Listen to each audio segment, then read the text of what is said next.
à tous. Donc aujourd'hui, nous nous trouvons à l'hôpital Aïza Othmane au centre-ville où s'est déroulée la première intervention in utero en Tunisie.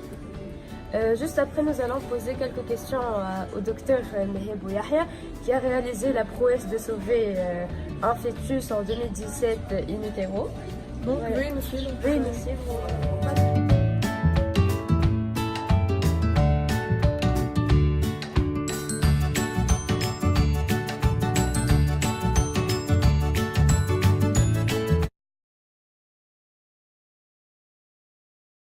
Bonjour, nous sommes donc à l'hôpital Aziza Othmane au centre-ville et nous nous apprêtons à interviewer le docteur Meheb Yahya qui a réalisé la première séparation de jumeaux in utero en Tunisie, c'est ça? Voilà, donc, est-ce que vous pouvez vous présenter d'abord? Bonjour, donc je suis docteur Meheb Yahya, comme vous venez de le dire. Je suis professeur agrégé en gynécologie à l'hôpital Aziza Othmane. Ce qu'on a l'habitude de dire, c'est qu'en médecine fétale, en diagnostic anténatal, on est passé du stade de diagnostic au stade thérapeutique. C'est-à-dire que jusqu'à il y a quelques années, on se contentait, enfin les moyens qu'on avait, c'était de faire l'échographie, parfois des prélèvements, et de poser un diagnostic. Et est-ce que ce diagnostic est viable ou pas? La pathologie en question est viable ou pas? Est-ce qu'elle est curable ou pas après la naissance? Et donc en fonction de la réponse à ces deux questions, ben, si la pathologie n'est pas curable ou qu'elle est grave, on se contentait de faire une interruption, mais on appelle ça interruption médicale pour indication médicale de grossesse, ou poursuivre la grossesse et agir après la naissance. Il y a la chirurgie un peu moins invasive, c'est un peu l'endoscopie, c'est-à-dire au moyen d'une caméra, on va entrer à l'intérieur avec la caméra de l'utérus, et c'est une mini-chirurgie. Donc c'est soit, toujours dans le cadre des méloméningocèles, recouvrir le défect par une petite plaque comme faisant fonction de peau, soit la fétoscopie, soit il y a plusieurs autres interventions. Mais c'est agir in utero tant que le fœtus est encore à l'intérieur de l'utérus de sa mère pour essayer, pas vraiment de traiter, mais d'améliorer le pronostic de la pathologie en question afin de faciliter la chirurgie une fois que le bébé sera né. Donc, on voulait savoir quel type d'anesthésie sera administré à la mère pendant l'opération. En fonction de l'opération, en fait, une fois qu'on est dans l'utérus, la mère elle ne ressent plus rien. Donc c'est soit une anesthésie locale, par de la xylocaïne juste au niveau de la peau, soit ce que je fais moi, c'est de l'anesthésie, une rachianesthésie, un peu comme la césarienne. Donc, une anesthésie loco-régionale. L'opération, est-ce que le fœtus aura une vie normale? Ça dépend de quelle opération, ça dépend pourquoi l'opération est faite, l'indication de l'opération. Mais ce qui est sûr, c'est que l'objectif de cette opération, c'est d'améliorer le pronostic de ce fœtus. Alors par rapport à l'intervention au laser que je fais, oui, les fœtus, ils auront normalement une vie normale. Donc c'est juste, comme je vous ai dit, il s'agit de séparer les deux placentas, les deux circulations, et donc finalement de rendre à chacun sa part de ce placenta. Après, il y a plusieurs chirurgies. La chirurgie des spinats, on n'espère pas vraiment qu'ils aient une vie tout à fait normale. Comme disent nos confrères les neurochirurgiens, le traitement des spinats, ce n'est pas la chirurgie in utero, malheureusement c'est l'interruption des grossesses, parce que quand on agit, on est déjà au stade de séquelles. La combinaison c'est-elle douloureuse? Non, pas du tout.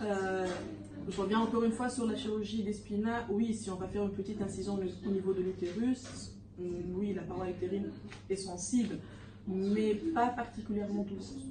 Ce qui est sûr, beaucoup moins qu'une césarienne. Quels sont les moyens de dépistage pour le fœtus?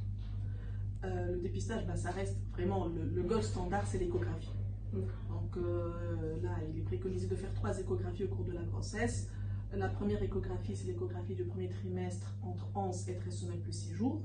C'est l'échographie où on fait vraiment le dépistage des aneuploïdies, déjà pour corriger le terme de grossesse, et le dépistage des aneuploïdies. Donc au terme de cette échographie, la patiente va réaliser une prise de sang pour doser certaines hormones, et au moyen d'un logiciel, on va intégrer l'âge de la patiente, ses antécédents, les données de l'échographie, les données de la prise de sang, et ceci va nous donner un risque d'aneuploïdie, notamment les trisomies 13, 18 et 21. Bien sûr, devant des signes d'appel échographiques, on va penser à d'autres malformations, d'autres aneuploïdies, et en fonction de ces données, on va soit que le risque est faible, et la patiente va continuer le suivi de sa grossesse, puis faire l'échographie du deuxième trimestre, entre 22 et 24 semaines d'aménorrhée, c'est-à-dire à peu près au 5e mois.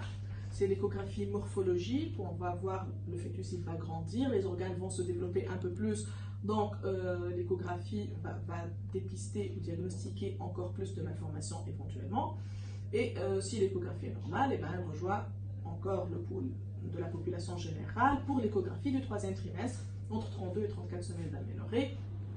Et à ce stade, généralement, on dépiste beaucoup moins d'anomalies. Et bien là, nous allons passer au diagnostic. On n'est plus au stade de dépistage, il y a une anomalie. Est-ce qu'elle est évocatrice d'un syndrome particulier, d'une aneuploïdie ou aberration chromosomique? Et là, on va passer au diagnostic, généralement au prélèvement. Donc, ce qu'on propose, en fonction du terme, soit la choriosynthèse, soit la myosynthèse.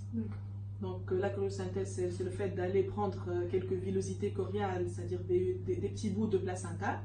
Et l'avantage, c'est que ça se fait au 1er trimestre, à peu près avant 14 semaines d'aménorrhée. Donc le diagnostic va se faire assez précocement. Donc s'il y a une interruption de grossesse qui va suivre, l'interruption se fera aussi assez précocement. Donc il y a déjà physiquement c'est moins compliqué.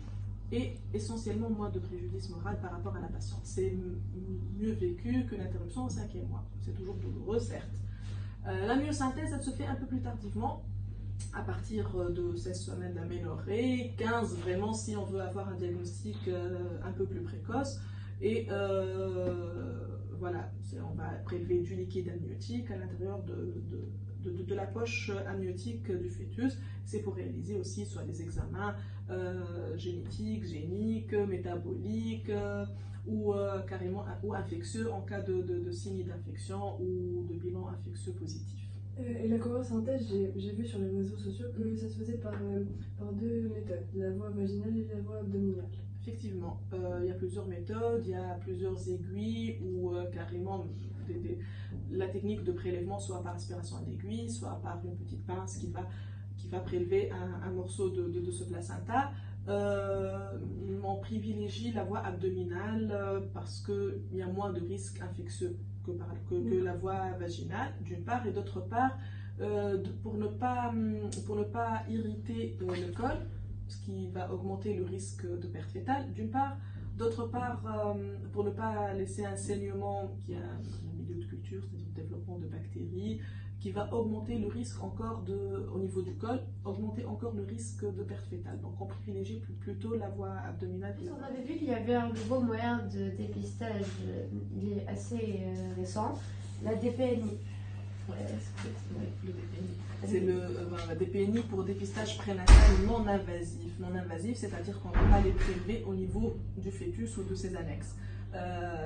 Parce que comme on l'a dit tout à l'heure, oui, prélever pas le fœtus, les annexes du fœtus, soit le liquide, soit le sang fœtal, on va les piquer à l'intérieur de la poche fœtale, et donc il y a un risque qui varie de 1 à 1,5%, ça autour de 1% de perte fétale.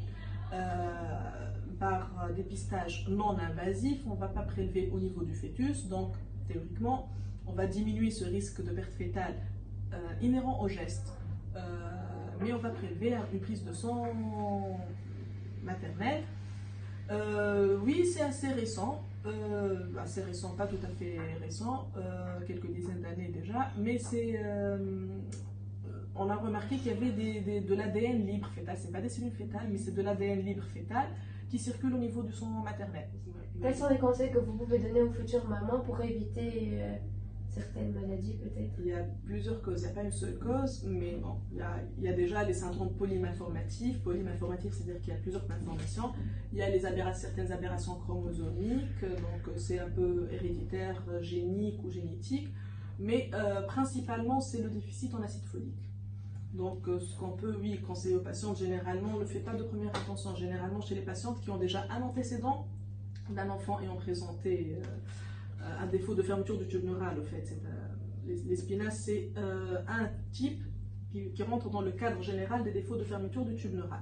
Donc, les patientes qui ont déjà eu un antécédent d'un fœtus ayant cette malformation, on les met sous acide folique, une supplémentation de 5 mg par jour avant la conception. Donc, ce qu'on leur conseille avant de programmer la grossesse. Parce que une fois qu'elles déclarent leurs aménorrhées, c'est-à-dire le retard des règles, pour savoir qu'elles sont déjà enceintes, qu'elles fassent le test de grossesse, c'est trop tard. C'est-à-dire que le tube neural est soit fermé, soit qu'il y a eu l'anomalie et donc il ne s'est pas refermé et la malformation est là, elle est installée. Donc il faut en préconceptionnel, avant qu'elles programment leur grossesse, qu'elles soient supplémentées en acide folique. Donc oui, ça serait idéal de généraliser cette prise d'acide folique à toutes les patientes, même en dehors de facteurs de risque. Après tout, c'est des vitamines, ça ne fait pas de mal de donner de l'acide folique en préconceptionnel à toutes les patientes qui souhaitent programmer une grossesse. Merci beaucoup. Merci de rien.